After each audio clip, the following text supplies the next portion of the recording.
है उन पर, हमें भी पूरा विश्वास है उन पर। और इसीलिए मैंने कहा कि 411 सीटों से जब मोदी जी दोबारा शपथ लेंगे तो सबसे पहले नाजिया माथा टेकेगी भगवान राम जी के मंदिर में। मुस्लिम होकर के मंदिर में जाओ। लो, कोई पहली बार थोड़े ही हो रहा है। और मुस्लिम होकर के मैं मंदिर क्यों नहीं जा सकती हूँ भाई? क्या मैं आफ्ताब की तरह बोटियां कर रही हूँ? क्या मैं नासिर खान की तरह बलात्कार कर रही हूँ, या अवैसी की तरह भारत के माहौल को भड़काऊ भाषण दे करके खराब कर रही हूँ, या लैंड माफिया खोल करके बैठी हूँ वक्फ बोर्ड की तरह, या हलाल सर्टिफिकेट की तरह जाली धंधा कर रही हूँ, या हलाला के नाम पर प्रोस्टिट्यूशन करवा रही हूँ? मैं तो ऐसा कुछ नहीं कर रही हूँ। मैं तो आस्था और विश्वास की जगह पर आ रही हूँ, एक पाक जगह पर आ रही हूँ, एक पवित्र जगह पर आ रही हूँ। मैंने क्या गलत किया? मैंने कुछ भी गलत नहीं किया। नहीं लगता मैम ऐसे बोलते हुए कहीं फतवा ना जारी हो जाए? फतवा जारी होगा तो भारत में जितने कोर्ट है उसी में चप्पल घिसवा दूंगी। बहुत बढ़िया, जय श्री राम। अगर एक मुस्लिम महिला हिंदू के भजन को गा देती है तो उसके लिए फतवा जारी हो जाता है, और आप खुलकर बोल रही हैं। हाँ, मैं तो खुलकर बोलूंगी, एकदम खुलकर बोलूंगी। काहे नहीं बोलूंगी? कौन रोक सकता है मुझे? अवैसी साहब के पास, मदनी साहब के पास, बर्क साहब के पास बहुत बड़ा फ्रीडम ऑफ स्पीच है। आर्टिकल 19, 14, 21, 22, 29 मेरे लिए नहीं है। काहे नहीं होगा मेरे लिए? मेरे लिए नहीं होगा। बहुत बढ़िया। हम भी फ्रीडम ऑफ स्पीच पे बात करेंगे। फ्रीडम ऑफ स्पीच पे बात एकदम। और मैंने तो संविधान पढ़ा हुआ है। अवैसी अगर बैरिस्टर है तो नाजिया कोई जाहिल अनपढ़ तो नहीं है कि वो समझा देंगे भाई मेरा फ्रीडम ऑफ रिलीजन है, मेरा फ्रीडम ऑफ स्पीच है। तो मेरा कहाँ चला गया? मेरा कहाँ चला गया? मैं जाकर के सीरिया में ढूंढूं क्या अपना फ्रीडम ऑफ स्पीच?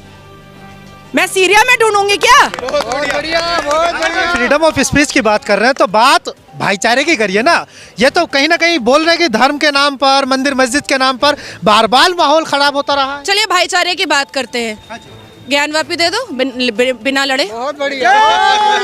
भाईचारे की बात करते हैं, भाईचारे की बात करते हैं ना। सनातनी बेटी श्रद्धा की बोटियां करके आफ्ताब को फिर ससुराल भेज दिया गया जेल। हमारे और आपके टैक्स के पैसे पे उसको दामाद बना करके रखा गया जेल के अंदर। कटवा दो, औजार बना दो नामर्द, क्योंकि इस्लाम तो यही कहता है। इस्लाम तो यही कहता है ना कि बलात्कारियों को नामर्द बना दिया जाए। सऊदिया का कानून भी यही कहता है, और हमारे अल कुरान 30 पारा भी यही कहता है कि अगर कोई भी मुसलमान मर्द ज़िना करता है तो उसको नामर्द बनाया जाए। बनाओ। मैं लिस्ट दे देती हूँ बलात्कारियों का, मुसलमान बलात्कारियों का। आपने ज्ञानव्यापी की बात की, ज्ञानव्यापी दे दो, भाईचारे की बात करेंगे, शुरुआत करेंगे। करते हैं शुरुआत ना। ओवैसी साहब ने कहा था कि 1991 का जो वर्शिप एक्ट है उसका उल्लंघन है। ये क्यों वहाँ पर पूजा नहीं हो रही थी? 1717 से वहाँ पर पूजा हो रही है। जयपुर के महाराजा जी ने जब वहाँ पर चबूतरा बनवाया था, चौकी रखी थी, वहाँ से लेकर के 1858 में पहला मुकदमा दायर हुआ था। 1885 में फैजाबाद कोर्ट में सीरियल नंबर 68 केस गया था, और उसके बाद से लेकर के सर्वोच्च न्यायपालिका में जब 2 डेकेड लड़ाई निर्मोही अखाड़ा के साथ और वीएचपी के साथ जब हो रही थी, तो ये लोग क्या अपने मुंह में लेमन जूस लेकर बैठे थे? All India Muslim personal law board लड़ करके क्यों नहीं जीते? लड़ करके क्यों नहीं जीते? सबूतों के आधार पर क्यों नहीं जीते? जब आचार्य जी ने 441 वेदों और ग्रंथों के सबूत रखे थे मुसलमान जज के सामने, तब उसको क्यों नहीं काट पाए? अरे भाई, लीगल भी आप जीते हैं, धार्मिक भी आप जीते हैं, और इमोशनली भी आप जीते हैं। तीनों आधार पर आपकी जीत हुई है। तो अब इसमें क्या हम लोग क्या बोल सकते हैं? और अवैसी साहब जो बोल रहे हैं वो अपना टीआरपी बनाने के लिए, माहौल गर्म करने के लिए ये सब बोलते रहता है। खुद बैरिस्टर है, 5 मुसलमान भी बैरिस्टर नहीं बना पाया। 5 मुसलमान भी बैरिस्टर नहीं बना पाया। लेकिन मैम, एक तरफ जहां राम के नाम पर राजनीति तो दशकों से होती आई, लेकिन अब सीधा आरोप लग रहा है कि बीजेपी जो है एक पॉलिटिकल इवेंट ऑर्गेनाइज कर रही है, ये कोई आस्था वास्ता का प्रोग्राम नहीं है। तो फिर अवैसी भी नमाज बिछा करके नमाज जो है अपने सियासत के फायदे के लिए ही पढ़ता होगा, उसी के लिए पढ़ता होगा। धार्मिक अगर किसी के धर्म को हम उंगलियां उठाएंगे तो हमारे धर्म पर भी तो उंगलियां उठेंगी ना। आप लोग बहुत शरीफ आदमी लोग हो, सनातनी बहुत टॉलरेंस है, बड़ा बर्दाश्त है आप लोगों के अंदर। सही सुनो, बताया जा। कौन बता रहा है? आमिर खान ने कहा था ना कि इस देश में इंटॉलरेंस बढ़ गया है, डर लगता है अब। यहाँ का नमक खा करके और यहीं के थाली में लुंगी उठा करके हगने वाले को मैं एकदम वैल्यू नहीं देती हूँ, एकदम वैल्यू नहीं देती हूँ। इसलिए लाल सिंह चड्ढा का मैंने लुटिया डुबो दिया था सारे स्टेट में केस करके, सारे स्टेट में मैंने केस करवाया था कि इसको बैन करो। अच्छा मैम, एक तरफ अभी बहुत पवित्र जगह हम लोग खड़े हैं, प्रभु हनुमान जी का ये स्थान माना जाता है और बहुत प्राचीन है। जब कहा जाता है कि कण कण में राम है, व्यक्ति व्यक्ति में राम है, और राम की कोई अस्तित्व नहीं जान पाया ना जान पाएगा, क्योंकि वो बिना आकार के होते हैं। आस्था तो यही कहती है। तो फिर जब रोम रोम में राम है, तो इतना पैसा लगा करके एक भव्य मंदिर बनाने की क्या आवश्यकता थी? लोग कह रहे हैं कि एक अच्छा हॉस्पिटल बन जाता राम के नाम पर, एक अच्छा विश्वविद्यालय बन जाता, तो लोगों के लिए फायदा होता ना। कौन सी मस्जिद जो है वो हॉस्पिटल और यूनिवर्सिटी खोल रही है? कोई मस्जिद खोली है क्या? तो कहीं से तो शुरुआत करनी पड़ेगी।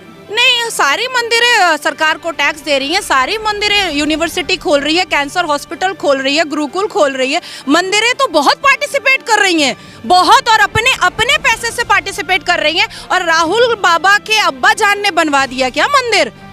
अब्बा जान या पापा? अब्बा जान, पापा नहीं।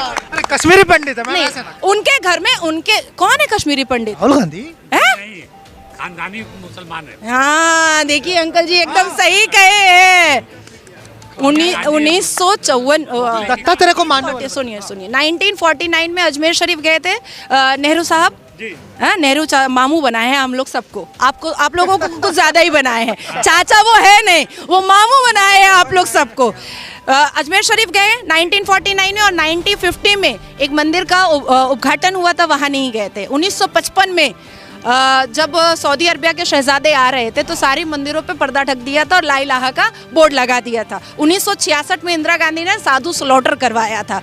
अब आप बताइए, अजमल खसब पे 30 करोड़ रुपया खर्चा करवाया गया था मेहमान नवाजी पर। अब आप बताइए उनको मैं अब्बा जान ना बोलूं तो और क्या बोलूं? अगर मुसलमानों से भी इतनी मोहब्बत होती ना, तो कभी भी शाबानो सायराबानो को कलपता, रोता, तड़पता नहीं छोड़ते, कभी नहीं छोड़ते। वो तो कह रहे हैं कि हम भाईचारे की बात करते हैं, देश की एकता की बात करते हैं, अखंडता की बात करते हैं, और जबकि दो भाई एक दूसरे की शक्ल नहीं देख पाते हैं। मेनका गांधी और सोनिया गांधी भी एक दूसरे की शक्ल नहीं देखती है। वरुण गांधी और राहुल गांधी भी एक दूसरे की शक्ल नहीं देखते हैं। और भाईचारा, कौन सा भाईचारा भाई? कौन निकले तो है भारत जोड़ो न्याय यात्रा पर, लोगों को न्याय दिलाने हैं। पश्चाताप यात्रा है, पश्चाताप यात्रा। क्योंकि जिनके पूर्वजों ने और बाप दादा ने, अब्बा जान ने सबसे ज्यादा अन्याय किया है, उसी की माफी के लिए यात्रा निकाल रहे हैं। और मैं और एक बात बता देती हूँ, 4000 किलोमीटर चले थे चवन्नी अठन्नी एक्ट्रेस को लेकर के, उसके बाद धीरज शाहू को लेकर के जो गड्डियों का साम्राज्य था, उसके बाद कन्हैया को लेकर के जो हिंदुस्तान तेरे टुकड़े होंगे इंशाल्लाह इंशाल्लाह का नारा लगाता था। क्या पाली है? 3 राज ना मिला ना। और तीन राज में क्या हुआ? मुंह के बल गिरे हैं। ठीक है, अब उनको थोड़ा और यात्रा करने दीजिए। इस बार एकदम पत्ता साफ, कांग्रेस मुक्त भारत हो जाएगा। कांग्रेस